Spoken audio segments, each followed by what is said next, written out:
So we'll go with the next topic, that is the producer price index.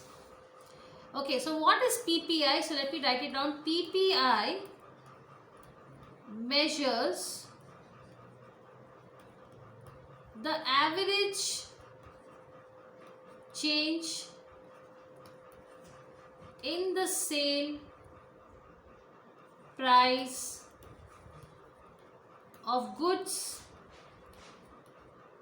and services, either as they leave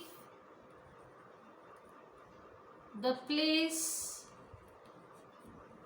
of production or as they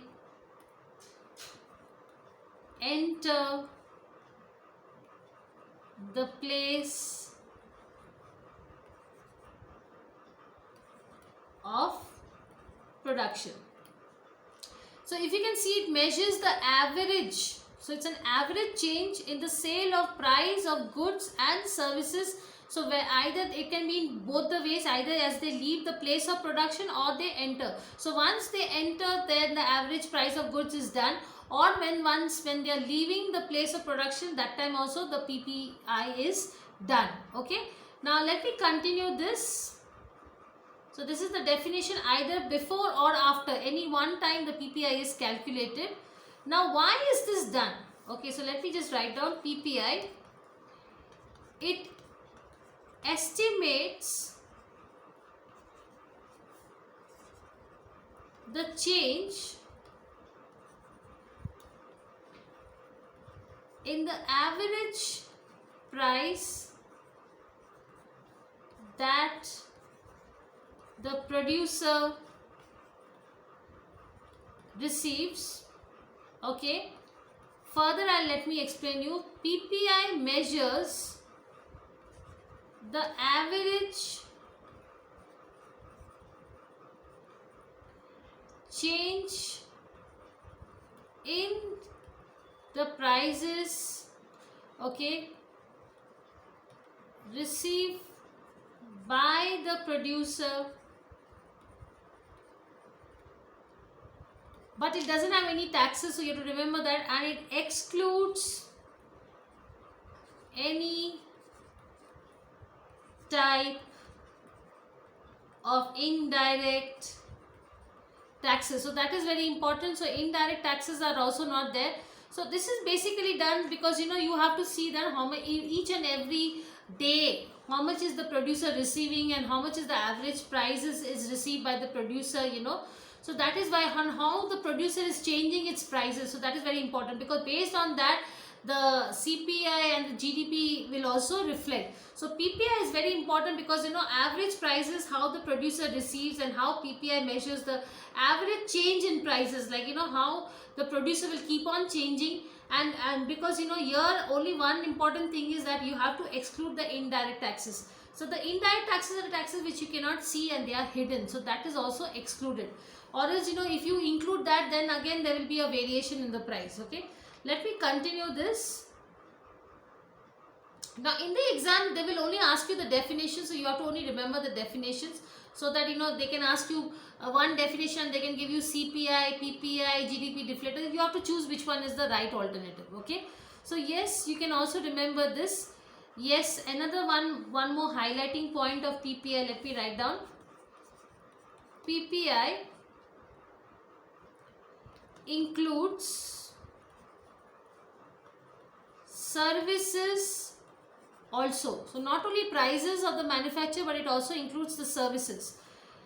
PPI measures the price changes from the perspective of the seller, and it is very different. So it is very different from what? Yes, it is different from CPI, which measures price changes from buyer perspective. So what did you understand? The PPI measures the price changes from the perspective of the seller, but whereas CPI is only thinking about the price changes is from the buyer. So this is very important tool you have to remember also. Okay, so now let us have some some more economic terms of inflation where these indexes are used, like PPI, CPI and GDP deflator. So let me just wrap this and come to a very important topic of inflation. So we will talk about national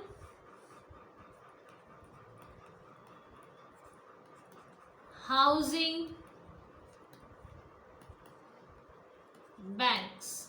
It is also called as RESIDEX.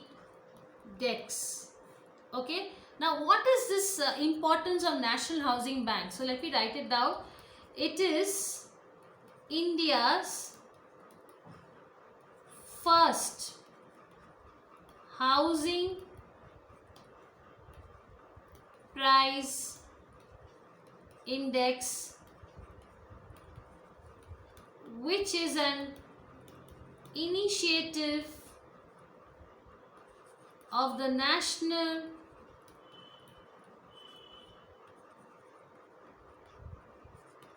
Housing Bank, undertaken at the command of the Ministry of Finance. Okay, so now this is the first in housing price. It's India's first housing price index, which is an initiative of the National Housing Banks. It's called as RESIDEX, and it is undertaken at the command of the Ministry of Finance. Let me continue this more and let me give you some more information of this index. So let me rub this. The index was formulated under the guidance of Technical Advisory Committee, and also it was launched in 2007, and every year it has been updated. So and updated periodically. So as you see, it has been launched in 2007. That is why 2007 has been considered as the base year. So this is very important point, with 2007 as base year. Now the coverage, how much is the coverage of residence? So let me write it down. The coverage of RESIDEX expands to 26 cities. Okay, so this is very important. So it goes to 26 cities, and 2007 has been considered as the base year. So this is very important point. An index was formulated under the guidance of the Technical Advisory Committee, and since it was launched in 2007, and it is updated periodically. So every year and year it has been updated, and it's just a recent one. It's just been only 13 years that it has been coming. It's just been born in the year 2007, and that is why it is being considered as the base year. And this coverage of RESIDEX, it expands to only 26 cities as of now, but in the near future it will expand more. Okay, initially let me talk about something more information about RESIDEX. So let me write down here more information of RESIDEX. Okay, so initially NHB. Now what is NHB? National Housing Board. Okay. So initially NHB Residex was computed using market data. So initially Residex was computed using market data. So they used to only take information from the market only. Data means information. Okay, but which drastically changed from 2010. So which changed from 2010 onwards, was very important time and very important moment of you to understand this, that there was a drastic change from market data, and it was changed from 2010.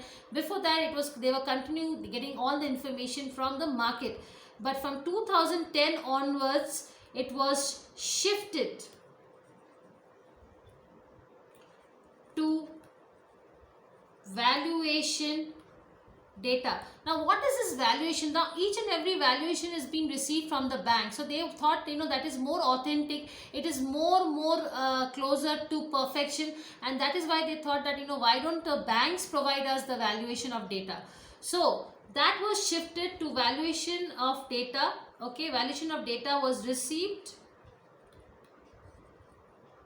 from banks. Okay, and also housing finance companies. So housing finance companies in India, it's called as HFCs. Okay, so this is very important. Let me just continue this. Now thereafter, after this, that means, so thereafter data was always sourced, or it was found from, was sourced from, very important, Central Registry of Security or Securitization Asset. So very big name, and this abbreviation is asked. Reconstruction and Security Interest of India. What is the full form? CERSAI, from 2013 to 2015. So thereafter the data was sourced from the Central Registry of Securitization, Asset Reconstruction and Security Interest of India, which also allowed all the sources under this group, that is a CERSAI. They used to collect all the information from the banks. Okay, because all the security and assets reconstruction happens in the banks only, and in the housing finance. Okay, that is the because basically all the assets will come from there only. Now recently there has happened, there's a new change happened, so we will include that also for today's class. Now the scope of CERSAI has been widened, or it has increased under NHB. The full form of it is called as NHB Residex. NHB Residex is also, so they thought of including some more indices also. So what did they include? So to include HPI. So what is HPI? Housing Price Index. Then LPI, that is Land price indices. So so indices or index is the same thing, so I'll write it down here. So housing price indices and land prices indices, and also building materials price indices, that is BMPI. And finally, why not about the rent? So we will also include the rent also, and also housing rental index. So that is HRI. So very important. So the scope has been widened of the CERSAI, and it is widened under the NHB Residex, and now NHB Residex is thinking to also include HPI, that is the housing price index, LPI, that is the land price indices, and building materials price indices, that is called as BMPI, and also housing rental index, that is called as HRI. So this is very important. So today's class we have discussed this. In the next class we will discuss some more things about inflation.